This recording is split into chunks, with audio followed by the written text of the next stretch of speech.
Hello students, maths for competitive exam part 28। इसको solve करते हैं। क्वेश्चन में गिवन है कि किसी वर्ग की एक भुजा 30% बढ़ा दी गई है, क्षेत्रफल उतना ही रखने के लिए दूसरी भुजा कितनी घटानी होगी।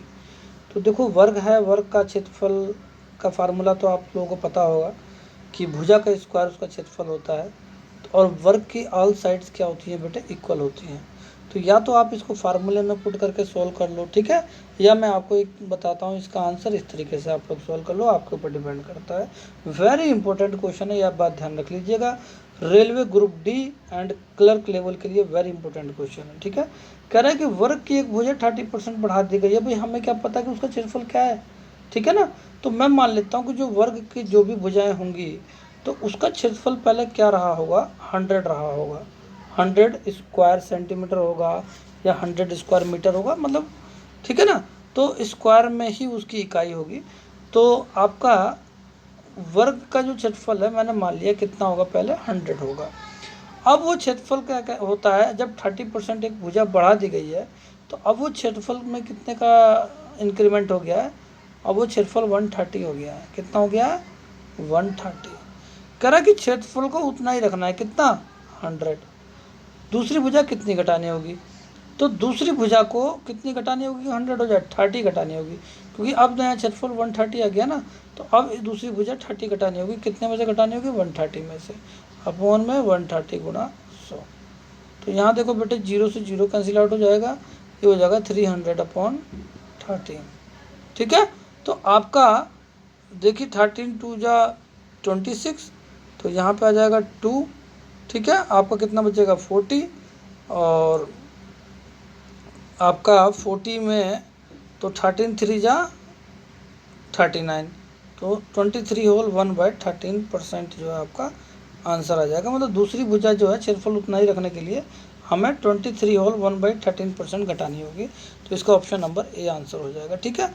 दूसरा इसका फार्मूले के थ्रू है, आप चाहो आप कमेंट करके बता दीजिएगा बेटे, मैं दूसरा फार्मूले के थ्रू भी आपको इसका सॉल्यूशन करा दूंगा, ठीक है। नेक्स्ट क्वेश्चन सॉल्व करते हैं। नेक्स्ट क्वेश्चन में दिया है कि यदि 5 भुजाओं वाले किसी बहुभुज के अंतःकोण 2:3:3:5:5 के अनुपात में है तो सबसे छोटे कोण की माप क्या है। एक बात बताओ, 5 भुजाओं वाला बहुभुज है, वेरी इजी क्वेश्चन है, काफ़ी बच्चों को आता भी होगा। देखो, हम मान लेते हैं इन सारी भुजाओं को रेशियो जो है इनको ऐड कर लेते हैं, तो ये हो जाएगा 2 + 3 + 3 + 5 + 5।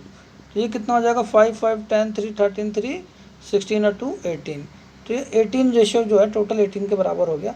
और 5 भुज में जो होते हैं, देखो बेटे 3 भुज का तो 180 होता है, 4 भुज के लिए क्या हो जाएगा, 180 के 2 से गुणा कर देंगे, 5 भुजाएं वाले हैं तो 180 के 3 से गुणा कर देंगे। तो जितनी भुजाएं बढ़ती चले जाएंगी उतना ही नंबर आप बढ़ाते चले जाना, ठीक है बेटे। तो 4 भुजा के लिए 2 से गुणा 180 की, 5 भुजा के लिए 3 से गुणा, 6 भुजा के लिए 4 से गुणा, ऐसे नंबर बढ़ते चले जाते हैं। तो 18 × 54, तो ये 540 डिग्री का कम्प्लीटली जो है आपका पाँच पंचभुज जो है आपका बन जाएगा, ठीक है ना।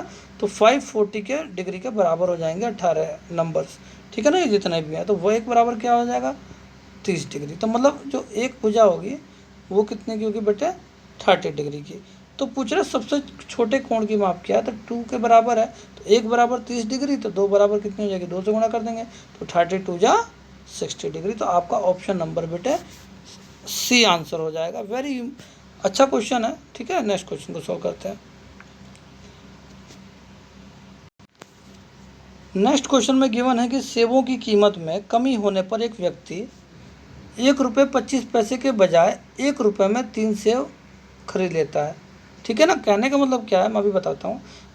कीमत में कमी का प्रतिशत कितना होगा। देखो एक बात बताऊँ, जो व्यक्ति था वो पहले 1 रुपये 25 पैसे में 3 सेब खरीदता था, ठीक है ना, 3 सेब। अब क्या करता है, वो 1 रुपये में 3 सेब खरीद लेता है, ठीक है ना। तो अब एक बात बताओ, कह रहा है कि 1 रुपये कीमत में कमी हो गई ना, तो पहले 1.25 रुपये में 1 रुपये 25 पैसे में जो 3 सेब खरीदता था वो 1 रुपये में ही खरीद लेता है। तो कह रहा है कीमत में कमी का प्रतिशत कितना है। तो पहली बात तो यह है कि आपको देखो पहले 1.25 रुपये में 3 सेब थे, अब 1 रुपये में 3 सेब है। तो कितने रुपए की कमी हुई है बेटे? 25 पैसे की कमी हुई है, 25 पैसे की कमी हुई है। कितने में से हुई है? 1.25 रुपये में से हुई है। यही मैं आपको बताना चाह रहा हूँ। डिनोमिनेटर जो कमी हुई है जिसमें से हुई है वही डिनोमिनेटर में रहेगा, नहीं तो बेटे क्वेश्चन जो है सोल्व करना मुश्किल हो जाएगा। देखो आपको पता है 2 डिजिट पहले इधर भी पॉइंट है, पॉइंट से पॉइंट कट जाएगा। 25 पंजे 125, 5 दूनी 10, 0। यहाँ से बेटे 20% आपका आंसर आ जाएगा। कीमत में जो प्रतिशत कमी जो हुई है वो 20% की कमी हुई है, ध्यान रखना बेटे, वेरी इंपॉर्टेंट क्वेश्चन है। ठीक है, कह रहा है कि सेबों की कीमत में कमी होने पर व्यक्ति 1.25 रुपये के बजाय 1 रुपये में 3 सेब खरीदा। पहले 1.25 रुपये में 3 सेब खरीदता था, अब 1 रुपये में 3 सेब खरीद रहा है। इसका मतलब कीमत कितना कम हुआ है? तो 25 पैसे कम हुए हैं। कितने में से हुए हैं? तो 1.25, 1.25 रुपये में से। तो अपोन में 1.25 रुपये आ जाएंगे, गुणा 100। यहाँ से आपको पता चल जाएगा कीमत का प्रतिशत कमी कितनी है। तो 20% की कमी होने पर जो है कमी हुई है। ठीक है, नेक्स्ट क्वेश्चन को सोल्व करते हैं बेटे। कहता है एक मशीन की कीमत हर वर्ष उस वर्ष की आरंभिक कीमत की 10% की दर पर घटने लगती है। यदि उस मशीन की वर्तमान कीमत 729 रुपये हो तो 3 वर्ष पहले उसकी कीमत क्या थी? तो ये परसेंटेज का वेरी इजी क्वेश्चन में एक है। ठीक है, इसको हम सोल्व करते हैं, देखते हैं। कह रहा है एक मशीन की कीमत हर वर्ष उसकी आरंभिक कीमत की 10% दर पर घट रही है।